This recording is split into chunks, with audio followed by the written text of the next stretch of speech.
Hey guys, welcome to 2014 Level 2 Physics exam walkthrough, okay? This is for mechanics, okay? So just get straight into it. Question 1, basketball. Rachel is on her way to basketball practice. Her ball has a mass of 0.6 kilograms. Rachel drops the ball from a balcony. It takes the ball 1.2 seconds to reach the ground. Calculate the size of the impulse on the ball during the time it takes to fall, okay? So basically, you know that the mass is 0.6 kilograms, and you know that the weight force is equal to force equals to mg. So therefore, a force equals to 0.6 times 9.8. Okay. And you also plug this into our calculator. We should probably do that. We should plug this into our calculator. We should get the output. Gives us 5.88 newtons, okay? And that's the force, okay? So therefore, you know that impulse is change of P equals to F multiplied by change of time, okay? Therefore, we have an unknown change of P, and that equals to 5.88 times 1.2, okay? And that should give us, okay? That should give us 7.1. That should give us 7.1 kilograms meters per second. Okay, so getting here, that's an achieved question only. Okay, it's quite basic. Okay, is the momentum of the ball conserved as it falls? Explain your answer with reference to the conditions required for momentum conservation. Okay. So in this case, it's not conserved, okay? So this is because there's actually a gravity acting on the ball, and there's also air resistance acting on the ball, and these are external forces, okay? And because there are external forces acting on the ball, the momentum is not conserved, okay? So therefore we're gonna say here no the momentum is not conserved because gravity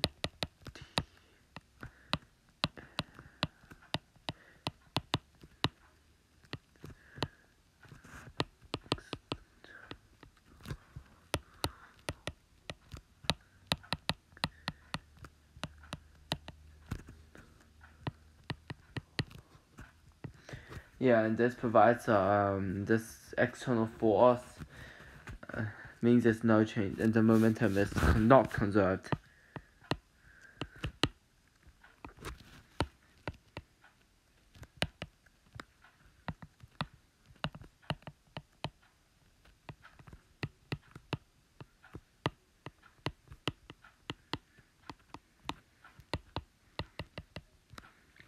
Okay, so stating that momentum is not conserved because there's an external force acting on the ball, and or you can say that the gravity and air resistance provides. So either saying that the momentum is not conserved or saying that the gravity and air resistance is acting on the ball, that's going to get you a merit grade, okay?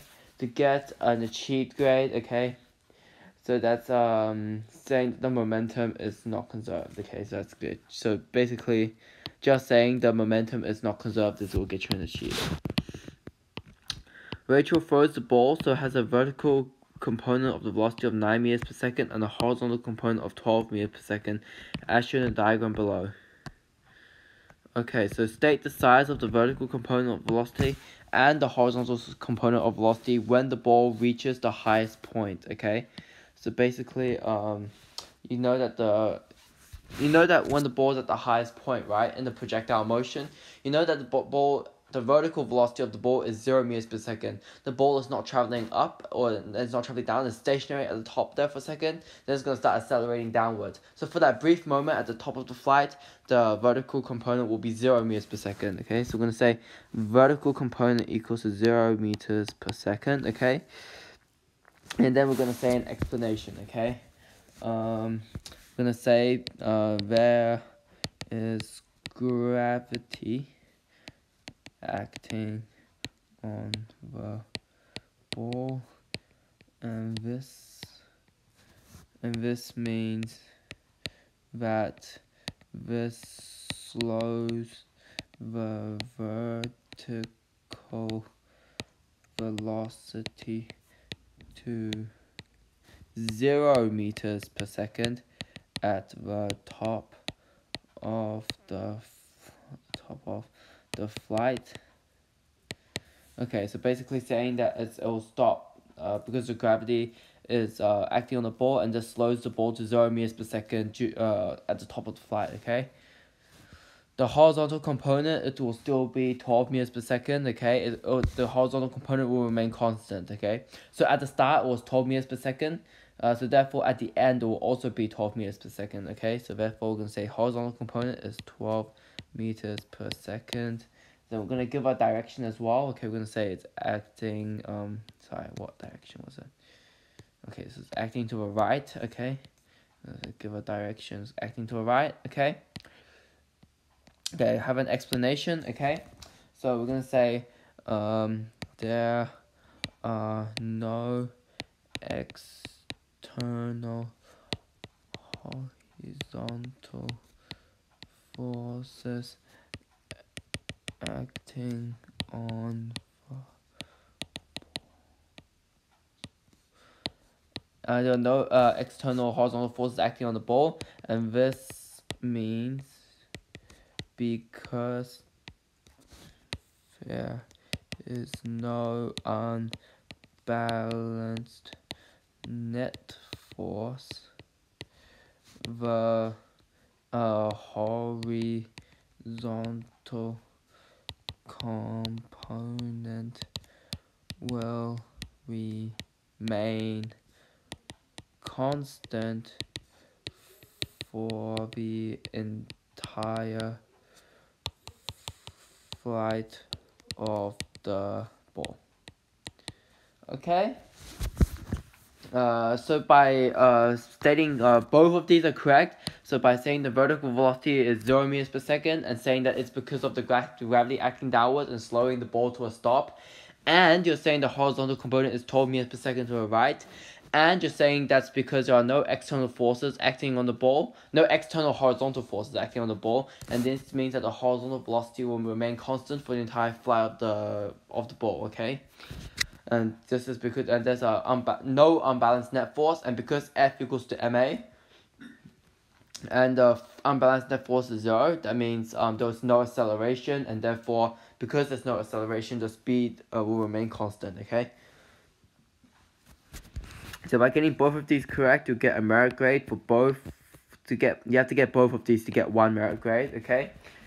And to get an achieved grade, okay, you're getting both of these correct, both of vertical components and horizontal component correct, or you're getting one component and one explanation. So one component and one explanation will get you an achieved, okay? But you need both to get a merit grade. For both all correct will get you a merit grade. When the ball is compressed, it acts like a spring with a spring constant of 12,000 Newton meters. When Rachel throws the ball at the ball compresses a distance of 9 millimeters. The ball has a mass of 0.6 kilograms. Calculate the elastic potential energy stored in the ball when it is momentarily stationary against the wall. Calculate the maximum possible speed at which the ball rebounds. State any assumptions you've made, okay? So basically, we're going to calculate the EP first. We're going to say EP equals to half kx squared. You know the k is 12,000 Newton per meter. And you know the K, we know the K is 12,000 Newton per meter. We know the compression X is 9 millimeters. And therefore we can work out the EP. Okay, so therefore EP equals to 1/2 times 1,200 times 9 millimeters. You have to convert that to meters. Okay, so if you convert that to meters, you get times 0.009, okay, whole squared. And that's going to give you EP equals to 0.0486 joules, okay? So now we're going to say that we are going to assume that all the elastic potential energy is going to be converted into all the elastic potential energy is going to be converted into kinetic energy, okay, when it rebounds back. So all of the EP is equal to EK. So we're going to say EP equals to EK, okay? I'm going to say that it's like EK equals to half mv squared. We're going to say 0.0486 equals to half. The mass is 0.6 times by velocity squared, we don't know, okay? So 0.0486. If you move the 1/2 the other side, it becomes multiplied by 2.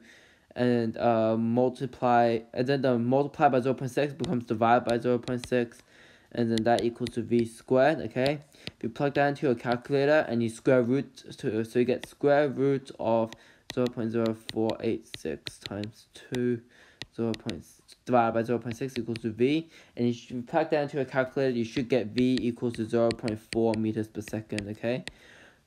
So that's your final answer, but you have to state any assumptions made, okay? Sorry, we're going to assume we assumed EP equals to EK. Sorry, we assumed EP equals to EK. So conservation. Sorry. So conservation of energy, and that all the EP is converted into the EK, okay, is converted into EK. Okay, so no energy is lost, basically, okay? So getting the correct answer and you have the correct assumption will get you the excellence grade, okay? So that's both of this, so this and this is going to get you an excellence grade. To get a merit grade, okay, so it's either 2 correct mathematical steps or 1 mathematical step and assumption made. So this here, that's 1 mathematical step, and this here, that's another one. Okay, so therefore if you get both of these but no explanation, you'll get a merit. Or if you get one of these and the explanation, you'll get a merit grade. So either both the mathematical stuff or 1 mathematical and 1 explanation will get you a merit grade, okay? And to get an achieved, it's basically 1 correct mathematical step or a correct assumption made. So either one of this or either the assumption will get you the achieved grade, okay? Alright, next question. Question 2. At the gym, Jamie is doing a workout. He uses the barbell with weights on it. The total mass of the bar with the weights on is 120 kilograms. Calculate the work done on the bar if Jamie lifts at 0.55 meters vertically at constant speed, okay? Okay, so you know that work equals to force times distance, okay? So because he lifts it up vertically, okay? Because he lifts it up vertically, we're calculating the gravitational weight force, okay? So therefore, it's 120 kilograms. So force equals to mg. So therefore, F equals to 120 times 9.8, okay? And we get work equals to force times distance. Distance equals to 0.55 meters. Therefore, work is equal to 120 times 9.8 times 0.55. And I should get the answer of work equals to, we'll put this into our calculator. We'll put this 120 times 9.8 times 0.55.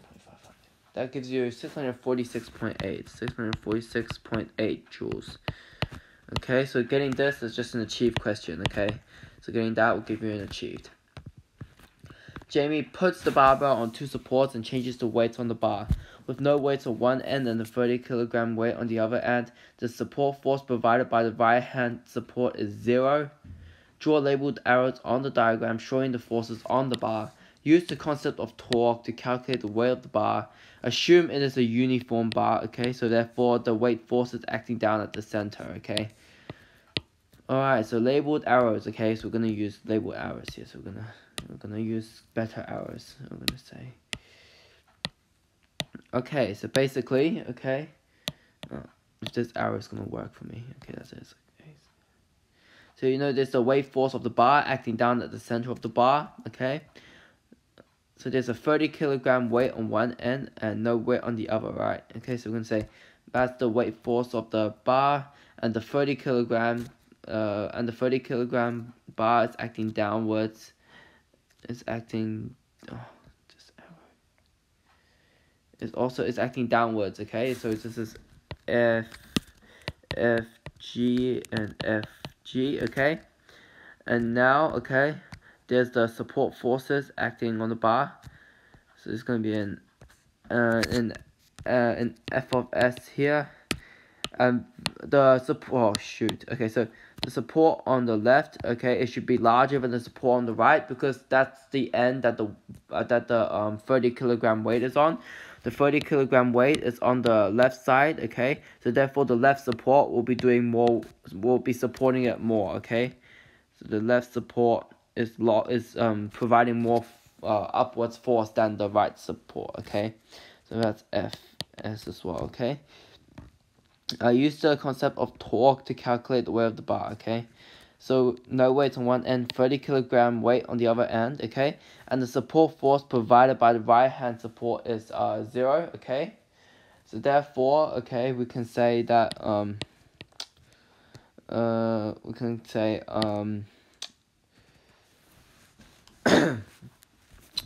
torque, that's not what torque, so we say torque equals to force times distance, so you're saying that the total clockwise force is equal to a total anti-clockwise force, so we say torque clockwise equals to torque, because it's an equilibrium, so we say it's equal to torque anti-clockwise, so you have an unknown mass of the bar, an unknown mass of the bar is acting downwards at 9.8 an unknown mass, so that's an unknown mass. We're going to just say m times 9.8 will give us the force acting downwards, and multiplied by 0.5 will give us the distance to the support force, so this should equal to so the anti-clockwise torque. So this is an anti-clockwise torque, so this is pushing back up clockwise, and this is pushing back down anti-clockwise, so this is the anti-clockwise torque and this is the clockwise torque, so basically we're gonna make this the pivot point, this is the pivot. So we're going to say that this is the pivot point, So we're going to say that all the forces acting on the left-hand side, that's this force, not the right-hand side, is equal to all the forces acting to the right or to the left of the pivot point. So the force is just acting downwards, So we have the force exerted by the bar downwards, and now that is equal to the force exerted downwards by the 30 kilogram bar and the distance away from the support force, So basically, we can say 9.8 times 4.45 times m is equal to 30 times 9.8 to find the weight force, multiplied by 0.15, as that's the distance from the, sorry, it's a bit messy here, so say that is the distance from the support force, So basically, you can see here, this is acting anti-clockwise. This support force is pushing it back up anti-clockwise, clockwise direction, and this support force pushes back around it's an anti-clockwise direction, So basically saying the forces to the right of this, the forces on the right of this pivot point should be equal to the forces on the left of this pivot point, basically, So if you solve this, so we're going to say that, I'm doing some math here, so times 0.45, so we're going to say 4.41 m is equal to 30 times 9.8 times 1.15 equal to 44.1, and therefore we can say m is equal to 44.1 divided by 4.41, so therefore mass equals to 10 kilograms, and we want to finding the weight of the bar, so the weight of the bar, that means the weight force of the bar, not the mass, it's the weight force of the bar, so force equals to mg, and therefore F equals to 10 times 9.8, which equals to 98 newtons, So that should be your final answer here. And calculating all the way up to here, that will get you a merit grade, to get an achieved grade, you have a correct labeled diagram, or you have a correct mathematical solution, okay?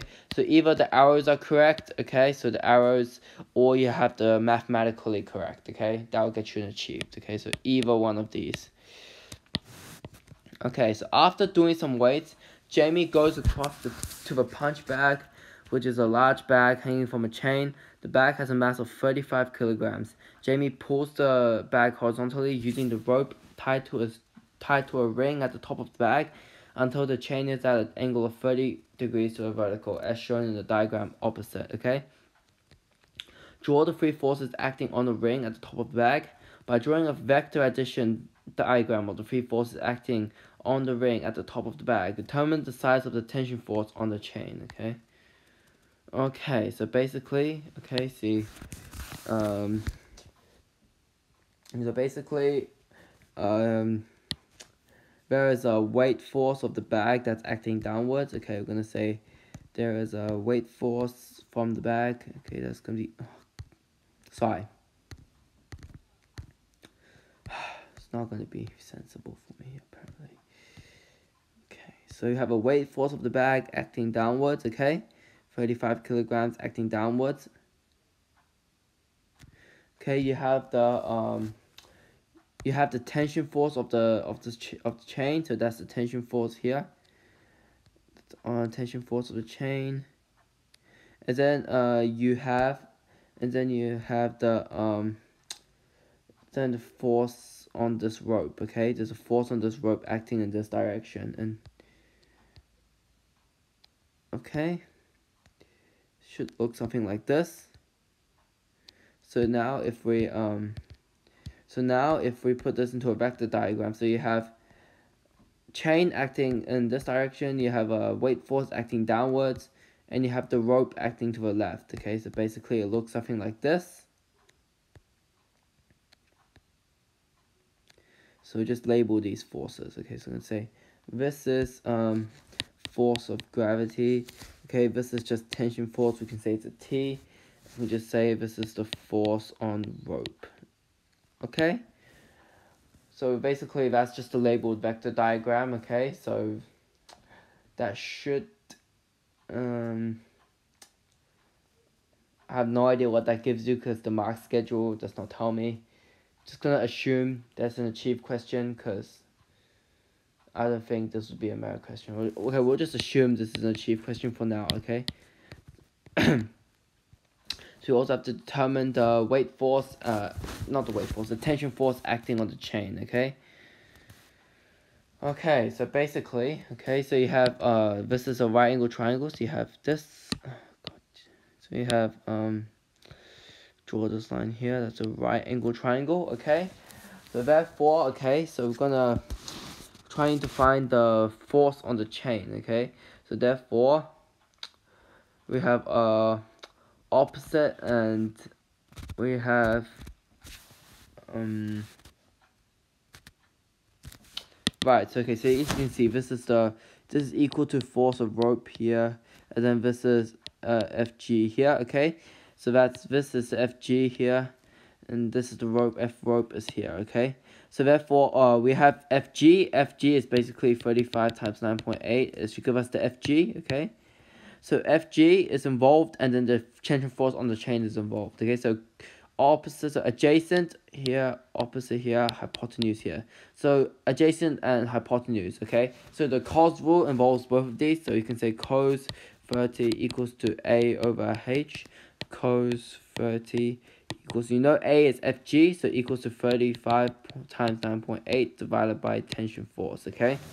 So therefore, if we solve this, okay, we'll get 35 times 9.8, 35 times 9.8 divided by cos 30 equals to T, okay?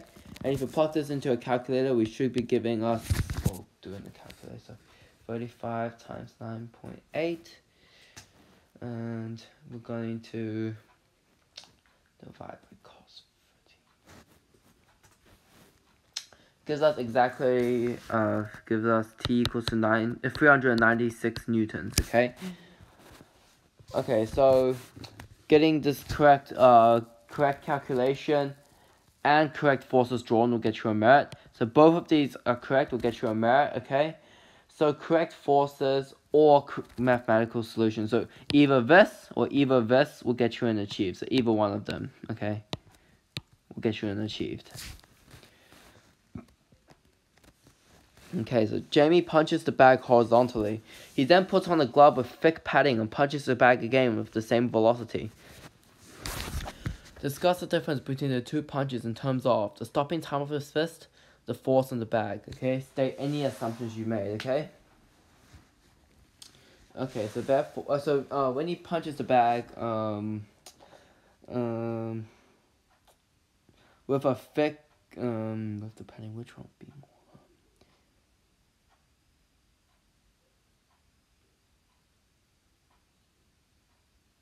Okay, so when he punches the bag with the glove, it actually decreases the stopping time. And if he punches the bag with only his fist, then the stopping time will increase, okay? So you know that because change of P equals to force times change of time. Okay, so because change of P is constant, so if the force, if the time goes down, okay, then therefore the force experience will go up, okay? But if the time goes up, this will come back down, okay? Basically, that's the relationship in this formula, okay? So basically, what we're gonna say is when Jamie punches the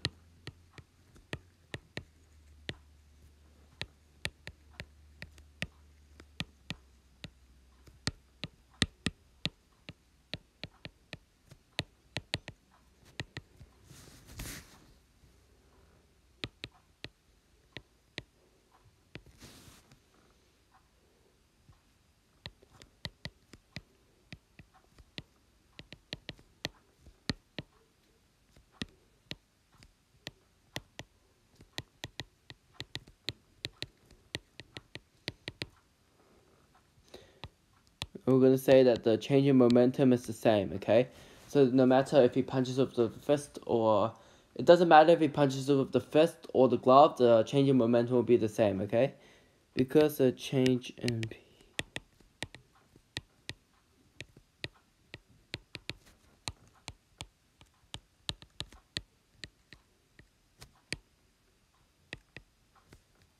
It doesn't really matter whether Jamie punches with a glove or a fist.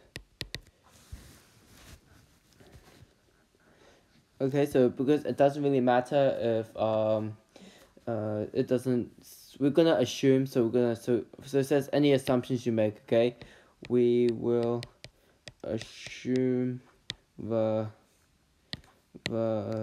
will assume the glove has no impact on the change in P, okay? Okay, so now we're gonna say because change in P equals to 4 times change in time, okay? And P is constant, okay? So therefore, we're going to rearrange the formula to find for force. So we're going to say that, so therefore, change in P divided by change in time will give us force, okay? Okay, so looking at this formula, because we decrease the force, okay? No, if we decrease the stopping time, okay? It will have a lower denominator and the same numerator. Because that's a lower denominator, okay, the output's going to increase, so the force is going to increase. But if time is increased, okay, that means it's a larger denominator, and therefore the force will decrease, okay? So therefore,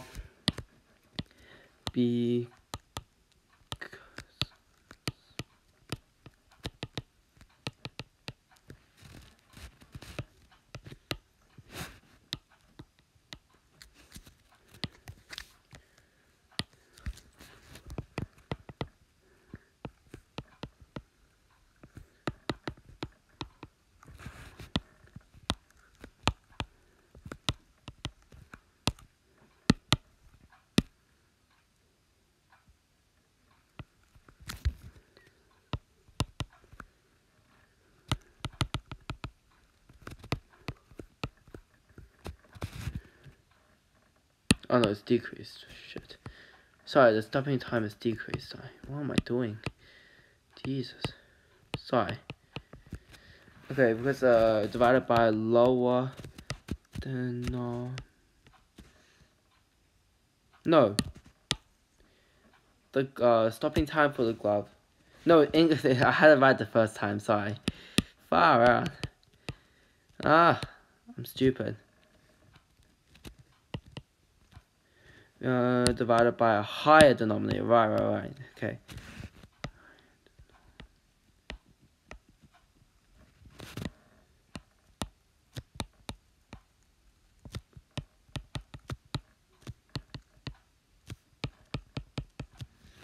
Okay. So therefore, that's what we're gonna say. Okay. So by saying that Jamie punches the bag with the glove will increase the stopping time, and because the glove increases the stopping time, and change of P equals to force times change in time, so therefore change in P divided by change in time equals to force, and because the denominator has increased, okay, that means the same change in P divided by a larger time will give us a lower force, and hence when Jamie punches the bag with the glove, he will experience less force on his hand, okay? So therefore, that's what you gotta say, and you're gonna assume, so it's important to say this, so you're gonna assume that the glove does not have any doesn't significantly impact the change in momentum, okay? So we're going to assume that the change in momentum when he punches with the fist is the same as the change in momentum when he punches with the glove, okay? So that's an assumption we made, okay? So stating all of these points, so that's increasing the stopping time with the glove, the impulse equation, and how the increased stopping time will give us a lower force, and how saying that the change in P is constant, and saying that we assume that it's constant and that the glove doesn't significantly impact the change in P, okay? Saying all 3 points, okay, that'll get you an excellence grade, okay?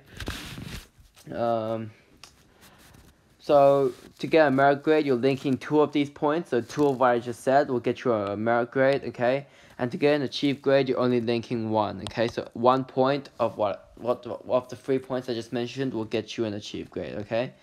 Alright, last question. Sharmilia and the car have a combined mass of 1100 kilograms. She is driving at a constant velocity. Calculate the size of the vertical force the road produces on the car. Okay, so the vertical force, vertical force that the road produces on the car. Okay, so you can say force equals to mg because of the weight force. Vertical force refers to a weight force. Therefore, 11,000 times 9.8. That will give us 10,780 newtons. Okay, and that's only an achieved question. That's only F equals to mg. Okay. Shamila says that even though the car is moving, it is in equilibrium. State what the statement means, okay? Okay, so this means that... So basically it's saying when it's in equilibrium, that means both the rotational forces are balanced and the horizontal net force is balanced, okay? But that means there is because that means the F net is 0 and the torque net is 0, and because F equals to ma, so therefore if you substitute in F net equals to 0, so 0 equals to ma, okay? And we have for example, we have a mass, right? We have 11,000 mass, so therefore the acceleration must be 0 in order to produce a net force of 0. So therefore there is no acceleration, and if there's no acceleration, that means the car is either stationary or moving at a constant speed, okay? So the speed is not changing.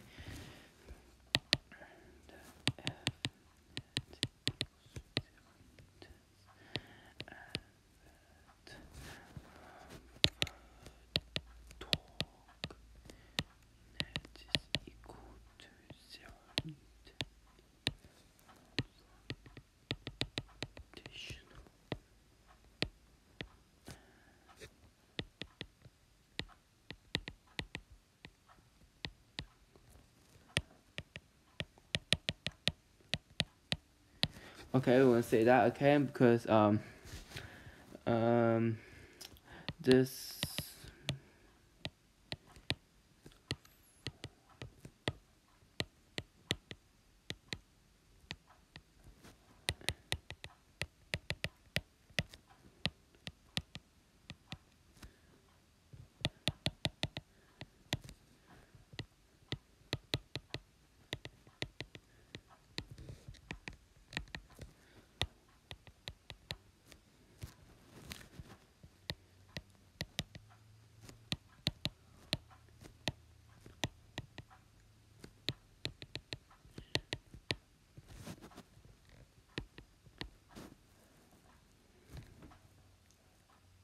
So we're saying that because the F net is 0 newtons and F equals to ma, because we have m equals to 1100 kilograms, so therefore acceleration has to be 0 meters per second in order for the F net to be 0. And because acceleration is the rate of the change in velocity, so acceleration is how quickly the velocity is changing. Therefore, because acceleration is 0, that means the velocity isn't changing. Okay, so the velocity is constant. Okay.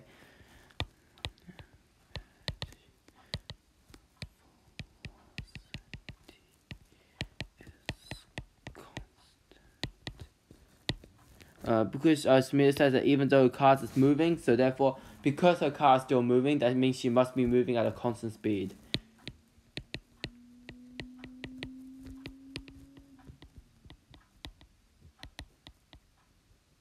Okay, so to get a merit grade, okay, we're gonna be saying that we're gonna be linking it to the forces are balanced. So we're saying the forces are balanced in an equilibrium, and because the forces are balanced and F equals to ma, that means the acceleration of the car must be 0. And because acceleration is the rate of the change in velocity, that actually means there's no acceleration and that the velocity isn't changing. So this means that when Shamila says that her car is moving, so that means her car must be moving at a constant speed because there's no unbalanced force to allow the car to accelerate or decelerate, okay?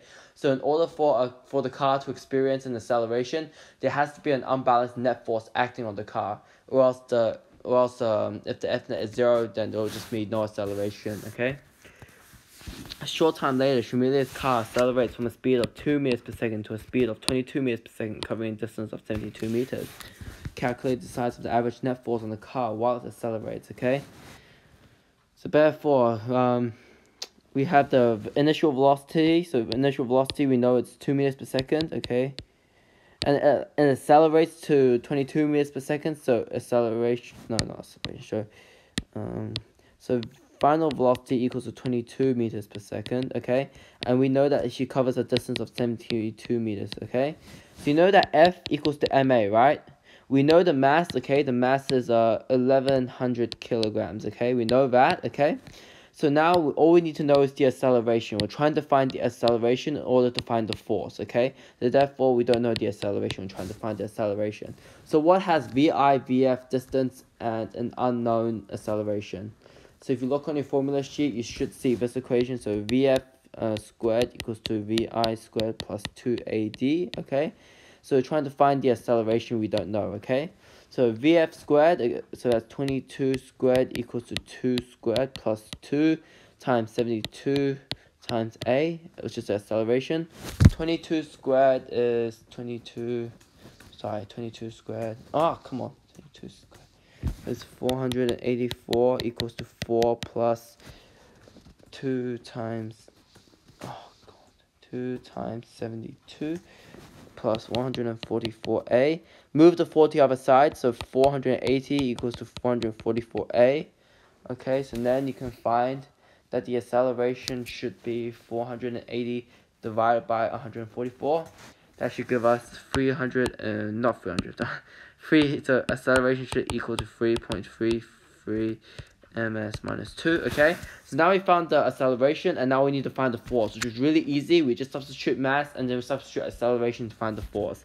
So force equals to, we know the mass is 1100, not 1000, 1100. Is 11, Kevin! Sorry. Force equals to 1100 times 3.33, and that should give us 3,666 newtons. Getting all the way here, it's going to get you a merit grade, okay? Finding the acceleration and the force gets you a merit grade. So if you find only the acceleration, okay, you'll get an achieved grade, okay? So getting the acceleration gets you an achieved, okay? Alright. Alright. So we're going to break it off here, so just in case my screen recording cuts off.